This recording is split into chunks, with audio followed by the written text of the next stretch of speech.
क्या आपने सपने में भी सोचा है कि भारत पाकिस्तान की नौसेना एक साथ आएंगी?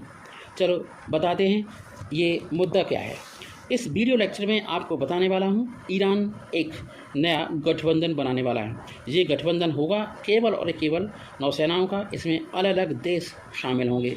अब बताते हैं क्या मैटर है कि आप तो जानते ही होंगे, अमेरिका ने ईरान के ऊपर काफ़ी सारे सेंक्शंस लगा रखे हैं। सेंक्शन का मतलब होता है ईरान भारत के साथ और देशों के साथ कुछ व्यापार नहीं कर सकता, क्योंकि अभी अभी जो यूएस अमेरिका है और ईरान के बीच में आए दिन कुछ न कुछ वाद विवाद होता रहता है।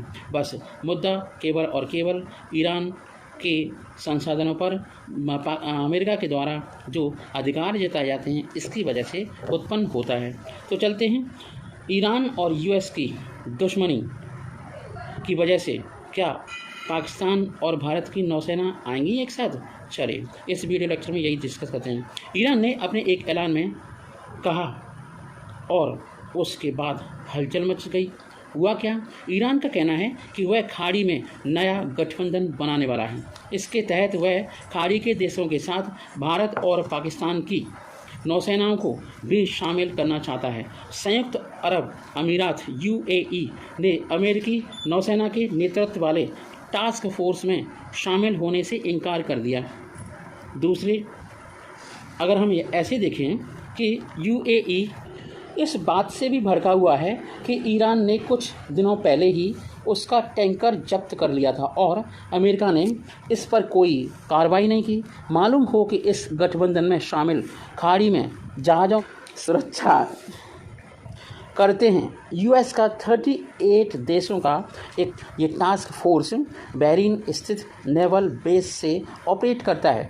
अब यूएई के दूरी बनाने के बाद फारस की खाड़ी में स्थित देशों के शक्ति संतुलन में काफ़ी बदलाव होने वाला है और इसकी आशंका जताई जा रही है। दूसरी ओर ईरान ने अपने एक ऐलान से हलचल बढ़ा दी है और ईरान का कहना है कि इसके तहत वह खाड़ी में 3 देशों में आपसी गठबंधन से ईरान, पाकिस्तान, इंडिया की नौसेनाओं को भी शामिल करेगा और आपस में एक साथ रहेंगे। ईरानी नौसेना का कमांडर ने कहा कि हमारा देश सऊदी अरब और खाड़ी के देशों के साथ 3 अन्य देश भी शामिल होकर नौसैनिक गठबंधन बनाने की तैयारी में लगे हुए हैं। ईरानी मीडिया की ओर से यह दावा किया गया कि इसमें भारत और पाकिस्तान की नौसेनाओं को भी शामिल किया जा सकता है। खाड़ी देशों के साथ रिश्तों को मजबूत करने पर जोर दे रहा है ईरान। ईरानी नौसेना के कमांडर शहराम ईरानी का भी यही कहना है इस मामले में कि एक बयान भी उन्होंने जारी किया है। उन्होंने कहा कि इस क्षेत्र के देश ये अब समझ चुके हैं कि एक दूसरे के सहयोग से सुरक्षा मिल सकती है, इसलिए यह गठबंधन जल्दी ही बना लिया जाएगा। हालांकि उन्होंने यह साफ तौर पर नहीं बताया कि ईरानी नौसैनिक गठबंधन किस तरह का होगा। मालूम हो कि इन दिनों ईरान का फोकस खाड़ी के देशों के साथ अपने रिश्तों को मजबूत करने पर है। ईरान का खाड़ी के कई देशों के साथ लंबे समय से तनाव रहा है, कॉन्फ्लिक्ट रहा है, कई विवाद भी रहे। नौसेना के कमांडर ने शहराम ने कहा कि नौसैनिक गठबंधन यूएई, बहरीन, कतार, ईरान, इराक, पाकिस्तान और भारत को शामिल करने की योजना है। जानकार मानते हैं कि ईरान का मकसद अमेरिकी गठबंधन में शामिल देशों को उसके साथ भी मिलकर काम करने के लिए तैयार करना है। खास तौर पर हिंद महासागर क्षेत्र में यह योजना कारगर होती दिखे। ध्यान रहे कि ईरान इससे पहले ही रूस और चीन की नौसेनाओं के साथ मिलकर काम कर चुका है। अब ईरान के पास यूएई के अमेरिकी गठबंधन से निकलने का फ़ायदा उठाने का मौका मिला है। यही वजह है कि ईरान की ओर से गठबंधन बनाने का प्रस्ताव भारत और पाकिस्तान को भी भेजा गया है। इस बीच ईरान के विदेश मंत्री हुसैन अमीर अब्दुल्लाहियन ने ब्रिक्स सदस्य देशों के बहुपक्षवाद की सराहना की। उन्होंने कहा कि इसके संयुक्त प्रयासों ने इस संगठन को वैश्विक संबंधों और बातचीत में महत्वपूर्ण स्थान हासिल करने में सक्षम बनाया है। अब्दुल्लाहियन ने दक्षिण अफ्रीका में फ्रेंड्स ऑफ ब्रिक्स की बैठक में कहा कि अगर अन्य समान विचारधारा वाली शक्तियां समूह में शामिल होंगी तो कल्पना को और बढ़ावा मिलेगा। उन्होंने यह साफ कर दिया है कि भविष्य में ईरान भी ब्रिक्स का भरोसेमंद सहयोगी हो सकता है और होना चाहिए। जय हिंद, जय भारत। भारत और चीन सीमा विवाद के बाद अब पत्रकारों को दिए जाने वाले वीज़ा के मसले पर आमने सामने आ गए, मतलब आपस में मतभेद बढ़ गए। चीन ने भारत पर उसके पत्रकारों को वीज़ा रिव्यू न करने का आरोप भारत पर लगाया है और ये भी कहा है कि हम चीन सख्त कदम उठाने की चेतावनी देते हैं। America media house wall street journal की रिपोर्ट के मुताबिक दोनों देशों ने, चाइना और भारत ने, एक दूसरे के पत्रकारों को अपने अपने देश से बाहर कर दिया है। इसके चलते 1980 के बाद पहली बार ऐसा हुआ है कि भारत में चीन का कोई भी पत्रकार नहीं है।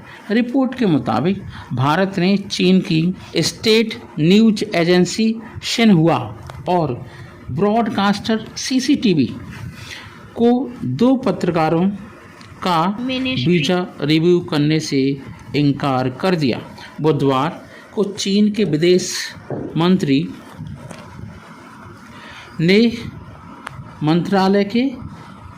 मंत्रालय के हवाले से दावा किया है कि चीन ने भारत पर उसके पत्रकारों से भेदभाव करने का आरोप लगाया है। चीन की फॉरेन की प्रवक्ता माओ निंग ने एक प्रेस ब्रीफिंग की और इस दौरान उन्होंने कहा कि मैं सिर्फ यही कह सकती हूँ कि काफ़ी लंबे समय से चीन के मीडिया कर्मियों के साथ भारत में भेदभाव हो रहा है। माओनिंग ने आगे कहा कि 2017 में भी भारत ने कोई वजह न बताते हुए चीन के पत्रकारों के वीज़ा के समय को घटा दिया था। इस सब के बीच चीन के पास भारत के खिलाफ सख्त कदम उठाने के अलावा और कोई चारा नहीं है, क्योंकि चाइना तो चारा ही खाता है बचा है। चीन ने भी भारत के 2 पत्रकारों को निकाला और इनमें एक पत्रकार अंग्रेजी अखबार द हिंदू का है, जबकि दूसरा प्रसार भारती का पत्रकार है। हैरानी की बात तो यह है कि वॉल स्ट्रीट जर्नल की रिपोर्ट आने से कुछ देर पहले भारत में चीनी दूतावास ने एक ट्वीट किया था।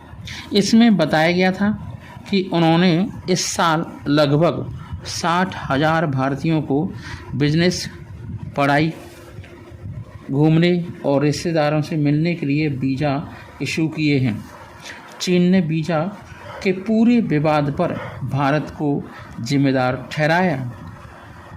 साथ ही ये भी कहा है कि वो भारत से मामला सुलझाने की अपील करता है। दो बातें करते हैं चाइनीज़। 3 साल पहले गलवान झड़प के बाद से चीन भारत के रिश्तों में काफ़ी टकराव और खटास साफ देखी जा सकती है। बता दें कि भारत और चीन के बीच पूर्वी लद्दाख गलवान घाटी पर 2.5 साल पहले 16 मई 2020 को चीन PLA तथा भारतीय जवानों में हिंसक झड़प हो गई थी। फेस ऑफ हो गया था सेना के बीच में, भारत और चाइना की। इसमें भारत के 20 जवान शहीद हो गए थे, जबकि 38 चीनी सैनिक मारे गए थे। जबकि चीन ने इन आंकड़ों को छिपाने की कोशिश की और अपने किसी भी जनता को ये आंकड़े नहीं बताए, सार्वजनिक नहीं किए। जवानों की नदी में गिर कर के बहने की वजह से मौत हुई थी। गलवान घाटी पर दोनों देशों के बीच 40 साल बाद ऐसी स्थिति पैदा हो गई थी।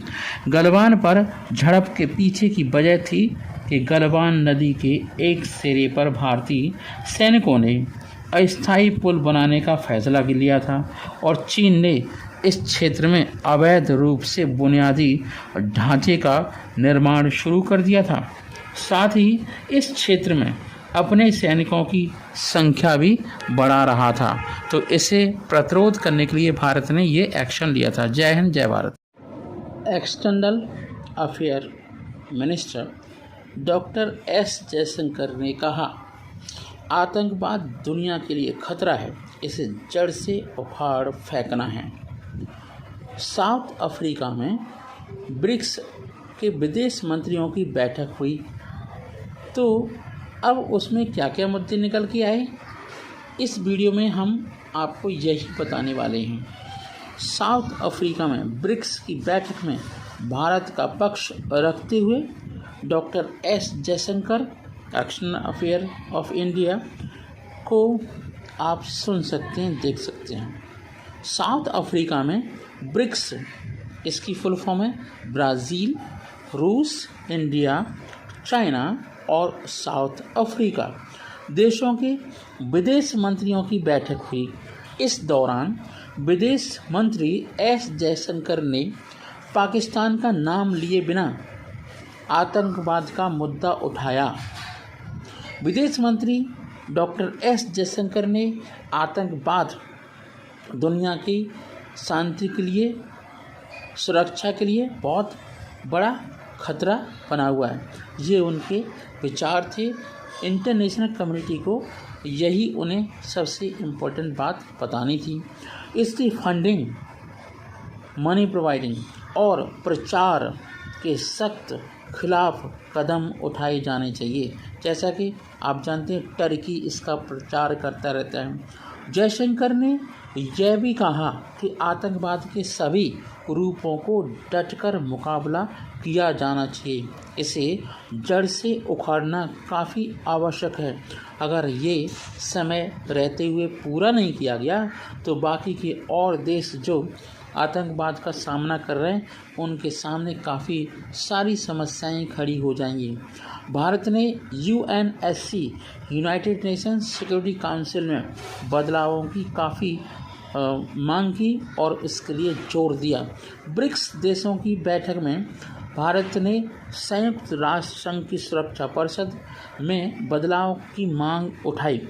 जयशंकर ने कहा, हम 20 सालों से बदलाव की मांग कर रहे हैं, लेकिन हमारे साथ निराशा ही हाथ लगी है।